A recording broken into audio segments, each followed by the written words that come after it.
जय हिंद दोस्तों, संस्कार भारती द लर्निंग प्लेटफॉर्म में आपका स्वागत है। और आज के इस वीडियो में हम लोग बात करने वाले हैं कक्षा 8 की, जिसमें हम लोग 20 MCQ क्वेश्चन करने वाले हैं।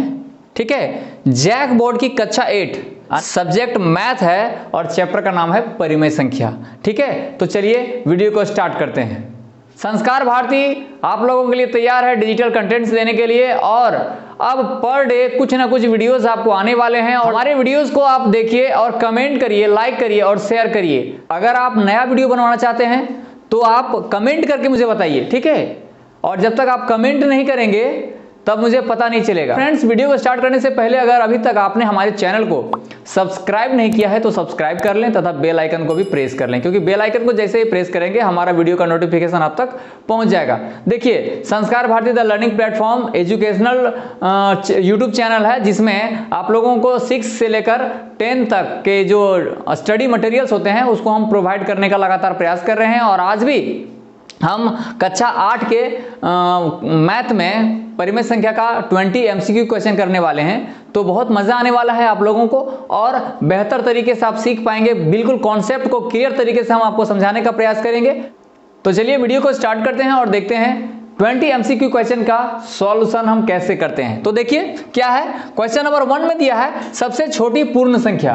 क्या दिया है? सबसे छोटी पूर्ण संख्या। देखिए, पूर्ण संख्या हम आपको बता चुके हैं कि पूर्ण संख्या क्या होता है। आप पहले प्राकृतिक संख्या को देखिए, ठीक है। पहले आपको प्राकृतिक संख्या को देखना है। प्राकृतिक संख्या किसको कहते हैं? जैसे आप लोग काउंटिंग करते हैं ना, 1 2 3 4 5, ये जो है इन्फिनिटी तक यानी अनंत तक जाती है, तो ये हम लोग प्राकृतिक संख्या कहते हैं, ठीक है। और पूर्ण संख्या किसको कहते हैं, यहीं पे हम आपको समझा दे रहे हैं। जितने भी आपको नेचुरल नंबर हैं उसमें हम लोग केवल 0 को लगा देते हैं, यानी 0 से शुरुआत करके सारे नेचुरल नंबर्स जो होते हैं वो मिलकर क्या बनते हैं?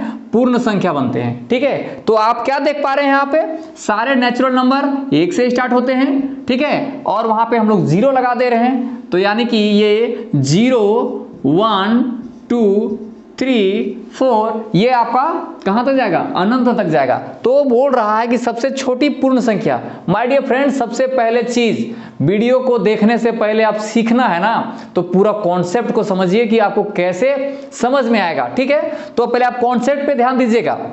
सबसे छोटी पूर्ण संख्या, मैंने भी आपको बताया प्राकृतिक संख्या और पूर्ण संख्या। प्राकृतिक संख्या में 0 केवल जोड़ देते हैं तो वो पूर्ण संख्या बनता है, और सबसे छोटी जो आपका पूर्ण संख्या बनेगा वो है 0। तो देखिए, सबसे छोटी पूर्ण संख्या यहाँ पे दिया हुआ है ऑप्शन 3 में, इसलिए आपका जो आंसर होने वाला है ऑप्शन 3 होने वाला है। चलिए क्वेश्चन को आगे बढ़ाते हैं और देखते हैं क्वेश्चन नंबर 2 पे, सबसे छोटी प्राकृतिक संख्या। अभी हम यहाँ पे बता चुके हैं कि प्राकृतिक संख्या किसको कहते हैं। 1 2 3 4 5 जो हम लोग काउंटिंग करते हैं, गिनती गिनते हैं, उसी को हम लोग प्राकृतिक संख्या कहते हैं, ठीक है। तो ये जो सबसे छोटी है तो क्या होगा? सबसे छोटी 1 है, तो यहाँ पे देखिए क्या लिखा हुआ है। यहाँ पे दिया +1 -1 0 और 10। देखिए यहाँ पे थोड़ा सा हमको लग रहा है कि स्टूडेंट का थोड़ा सा उसको सस्पेंस डालने के लिए यहाँ पे +1 लिखा है। तो आप लोग घबराइएगा नहीं, ठीक है। +1 बोलिए चाहे 1 बोलिए, दोनों एक ही चीज है। तो जो आपका ये सबसे छोटी प्राकृतिक संख्या कौन होगी?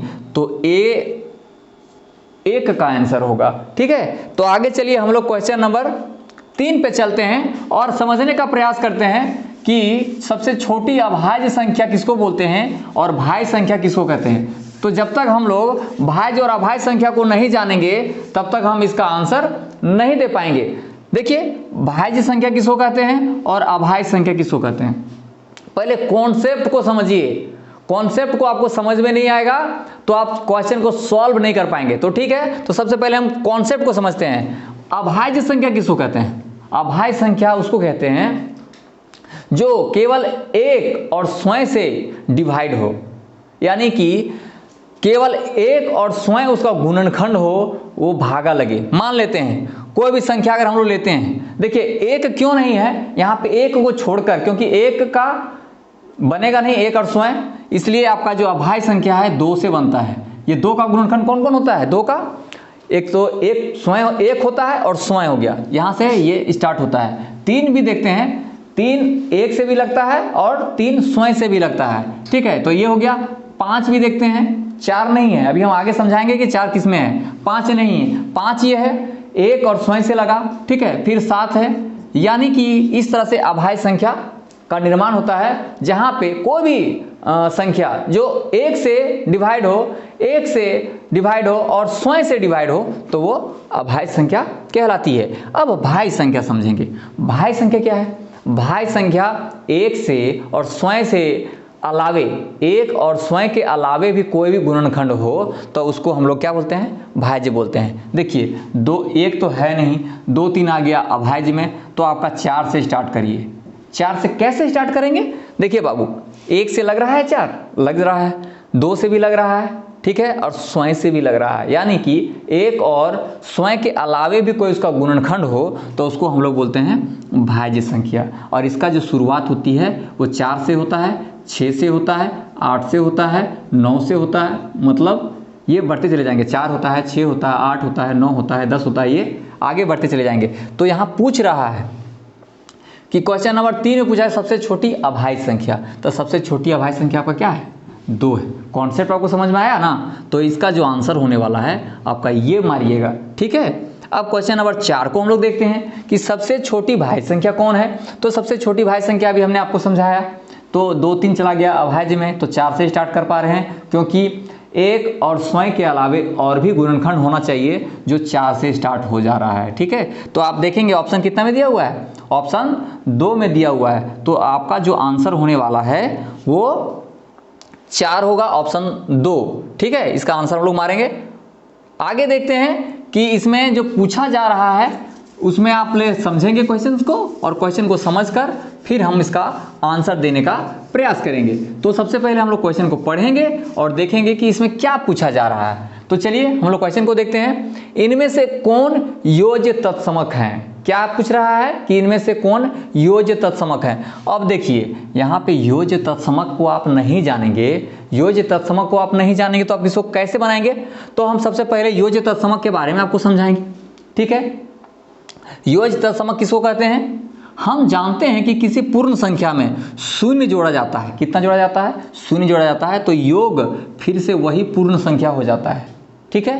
क्या है योज्य तत्समक? किसको बोलते हैं कि किसी पूर्ण संख्या में शून्य जोड़ा जाता है तो योग फिर वही पूर्ण संख्या हो जाए, तो उसी को हम लोग योज्य तत्समक कहते हैं, ठीक है। जैसे आप लोग को समझना बहुत जरूरी है।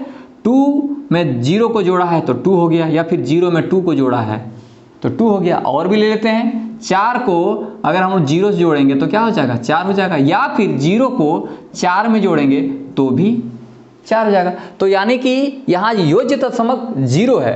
तो पूछ रहा है इनमें से कौन योज्य तत्समक है। समझ में आया कि नहीं आया? तो अब हम देखते हैं कि ऑप्शन किस में दिया है। तो ऑप्शन 2 में दिया हुआ है। तो आपका जो आंसर होगा इनमें से कौन योज्य तत्समक है, तो 0 होगा। कॉन्सेप्ट समझ में आ रहा है कि नहीं आ रहा है? अब क्वेश्चन को हम लोग आगे बढ़ते हैं। किसी परिमेय संख्या में ये भी के लिए देखिए थोड़ा सा यहाँ और भी डीपली अगर समझना चाहते हैं तो थोड़ा सा समझ लीजिए। किसी परिमेय संख्या ए बी अगर मान लेते हैं, ए बटा बी के लिए अगर ए बटा बी में 0 जोड़ देंगे तो क्या होगा? ए बटा बी होगा, या फिर 0 में ए बटा बी जोड़ देंगे तो क्या होगा? ए बी होगा। तो ये कहने का मतलब है कि योज्य तत्समक 0 होता है, ठीक है। अब हम लोग आगे बढ़ते हैं। अब क्वेश्चन नंबर 6 पे चलते हैं और देखते हैं क्या है इनमें से कौन गुणात्मक तत्समक है। देखिए यहाँ पे क्या पूछ दिया? गुणात्मक तत्समक। बात को पहले आप समझिए, जब तक आप बात को समझेंगे नहीं आपका आंसर सही से नहीं होगा। कॉन्सेप्ट को बिल्कुल समझिए, क्योंकि कॉन्सेप्ट ही मेन है आपका। यार बहुत ऐसे बच्चे आपको मिलेंगे जो रट लेते हैं, यानी कि क्वेश्चंस को 2, 4 बार 5 बार पढ़ने बनाने से याद हो जाता है कुछ देर के लिए, ठीक है।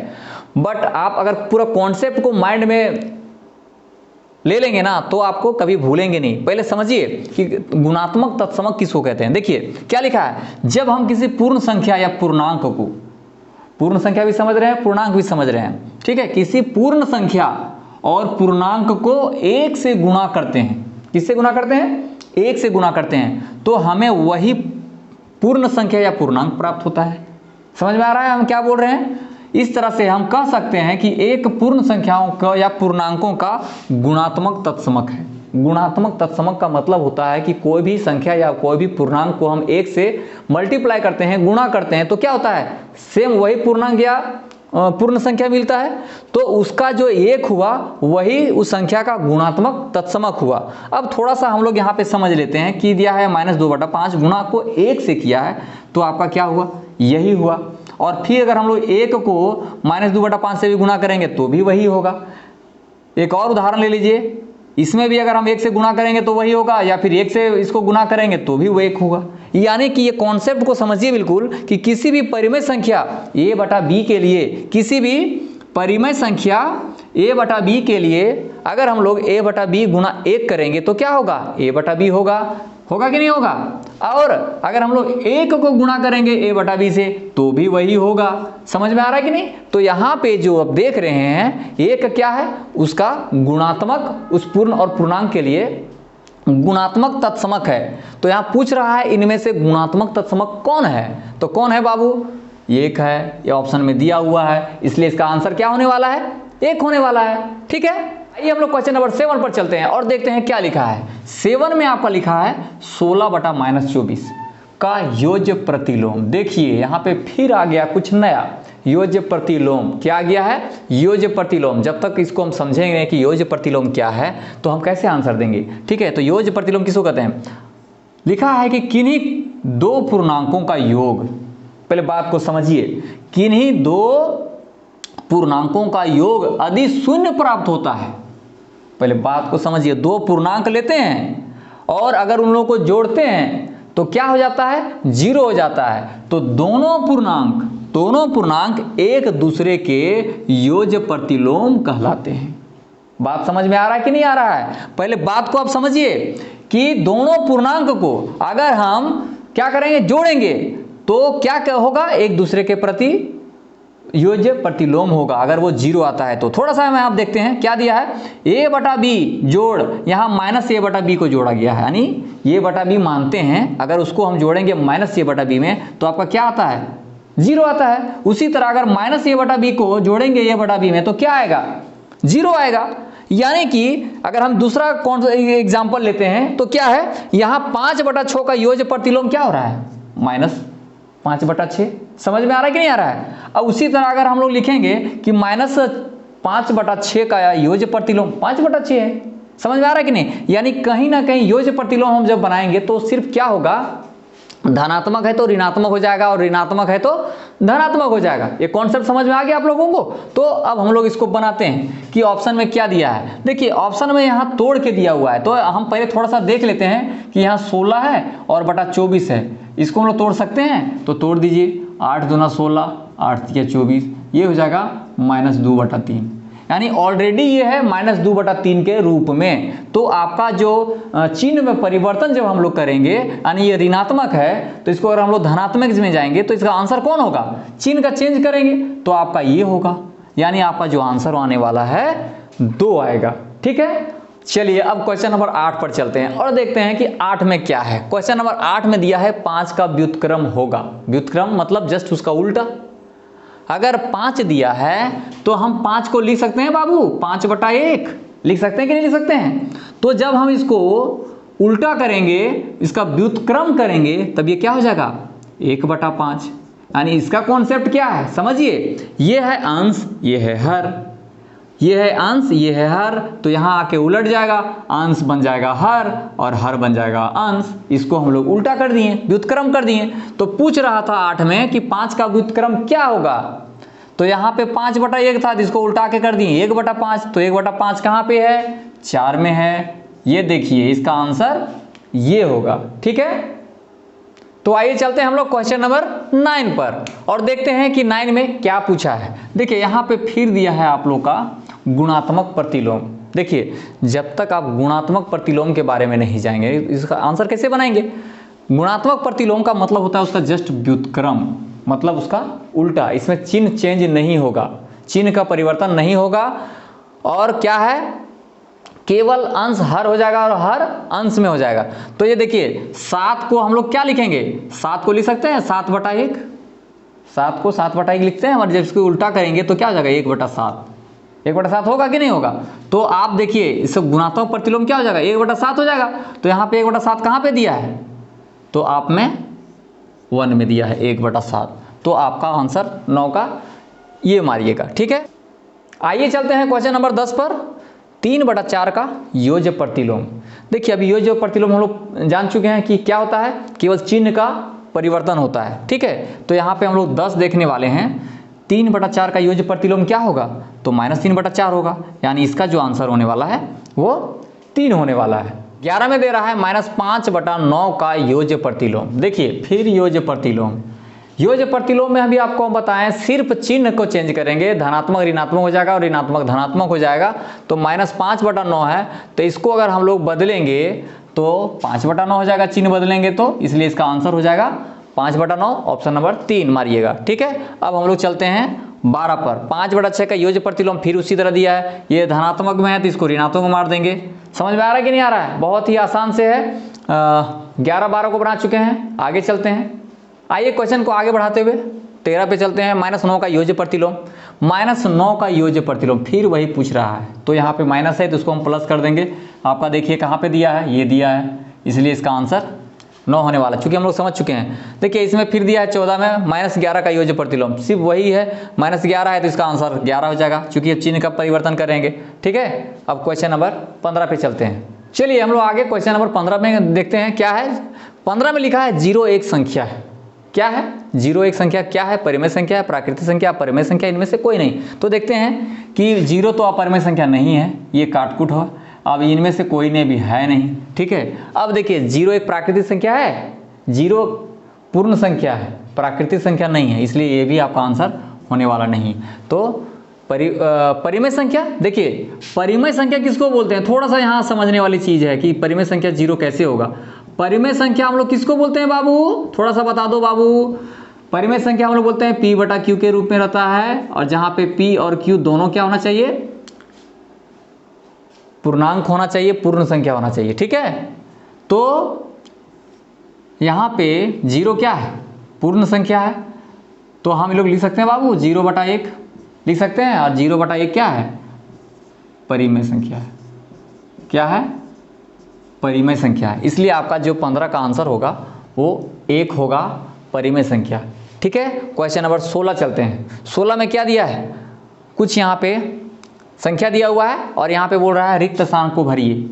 अब बात को यहाँ समझना खाली है। देखिए यहाँ पे दिया है -8/7 गुणा 21/12 बराबर 21/12 गुणा, यहाँ क्या होगा, तो देखिए अगर हमको A/B दिया है गुणा C/D, ठीक है।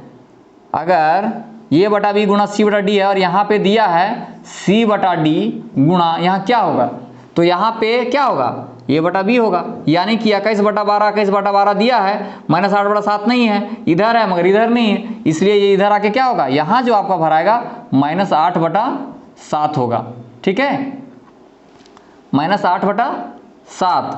अब यहाँ पे देखिए कहाँ पे लिखा है, क्वेश्चन नंबर जो ऑप्शन दिया हुआ है ये में दिया हुआ है, इसलिए इसका आंसर ये होगा। चलिए बिना देरी किए हुए क्वेश्चन नंबर 17 में चलते हैं और देखते हैं 17 में क्या दिया है। 17 में दिया हुआ है कि 11/24 भागा, ये भागा है, ठीक है, 11/24 भागा, खाली स्थान यहाँ पे दिया हुआ है और यहाँ पे दिया है -11/15, और रिक्त स्थान में क्या होगा, ठीक है। अगर हम इसको सॉल्व कैसे करते हैं, थोड़ा सा इसको सॉल्व कर लेते हैं और देख लीजिए कि कैसे सॉल्व करते हैं। यहाँ पे दिया है 11/24 भागा, यहाँ पे क्या होगा, हम मान लेते हैं यहाँ A/B को मान लेते हैं, क्या मान लेते हैं, A/B को मान लेते हैं, तो ये बराबर हो जाएगा -11/15, ठीक है। तो हम लोग क्या करेंगे, 11/24 भागा का उल्टा गुणा होता है, तो A/B है तो यहाँ हो जाएगा B/A। यहाँ तक समझ में आ रहा है बाबू, यहाँ तक समझ में आ रहा है ना। उससे आगे हम लोग लिखते हैं -11/15। अब हम लोग यहाँ क्या करेंगे, यहाँ पे देखिए गुणा का यहाँ पे है तो ये आके नीचे चला जाएगा, यानी इधर आके क्या हो जाएगा -11/15, और ये उल्टा हो जाएगा, यहाँ हो जाएगा 24/11 हो जाएगा ना, क्योंकि ये बाएं साइड में है, इधर हम ले जाएंगे तो इसको बट्टा में आएगा, और बट्टा जब 2 बट्टा एक साथ होता है तो उसको हम लोग पलट देते हैं, उल्टा कर देते हैं, ठीक है। तो यहाँ पे 24, यहाँ पे 11/24 था, इधर आके क्या हो जाएगा 24/11 हो जाएगा। अब देखते हैं यहाँ पे 11 कैंसिल होगा, और यहाँ काटिए 3 × 5 = 15 और 3 × 8 = 24। तो यहाँ पे आपका क्या हो रहा है, B/ ये बराबर हो रहा है, ऊपर में हो जाएगा -8 और नीचे हो जाएगा 5, यानी B/ ये है 8/5, तो इसको हम लोग बाबू लिख सकते हैं ये बटा बी। अगर हम लोग सीधा करेंगे तब ये हो जाएगा -5/8। हो जाएगा कि नहीं हो जाएगा? चूंकि इसको हम लोग बदलेंगे तो ये भी बदलेगा ना, तो ये आपका -5/8 है। देखिए कहाँ पे आंसर दिया है, 1 में दिया हुआ है, तो ये आपका आंसर 1 होगा। ठीक है, 18 में चलते हैं और देखते हैं क्या लिखा है। यहाँ पे भी वही सवाल है, 9/8 यहाँ भागा है और यहाँ पे क्या होगा, तो ये बटा बी हम मान लेते हैं। बराबर दिया है, -3/2 दिया है। समझ में आ रहा है कि नहीं आ रहा है? सेम जो भी हम बनाए हैं उसी पे हम लोग सॉल्व करने वाले हैं। तो हम लोग क्या लिखेंगे, 9/8 भागा उल्टा गुना, यही हो जाएगा b बटा ये। ठीक है, और ये हो जाएगा -3/2। तो अब यहाँ क्या लिखेंगे, b बटा ये बराबर -3/2। अभी हम इसको बताएं कि इधर जब नीचे आता है तो ये पलट जाता है, यानी कि 9/8 है तो यहाँ हो जाएगा 8/9। ठीक है, अब हम कटेगा तो काट देंगे, कैंसिल करेंगे, 2 1 2 2 चौके 8, 3 1 3 3 तिया 9। तो ये क्या हो जाएगा, b बटा ये बराबर हो जाएगा -4/3। b बटा ये है तो इसको हम लोग लिख सकते हैं ये बटा b, पलट देंगे तो ये हो जाएगा -3/4। होगा कि नहीं होगा? ये समझ में आ रहा है कि नहीं आ रहा है? चलिए अब आगे देखते हैं कि इसका ऑप्शन में क्या दिया है। ऑप्शन -3/4 दिया है ना, तो ये आपका 1 होगा इसका आंसर।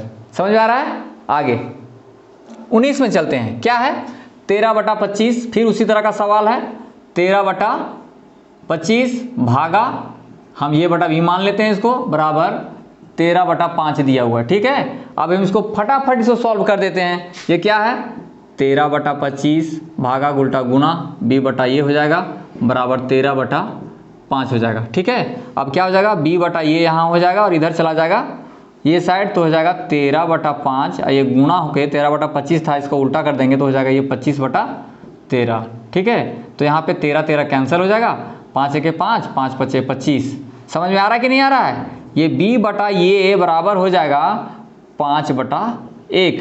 तो ये बटा b बराबर क्या हो जाएगा, 1/5।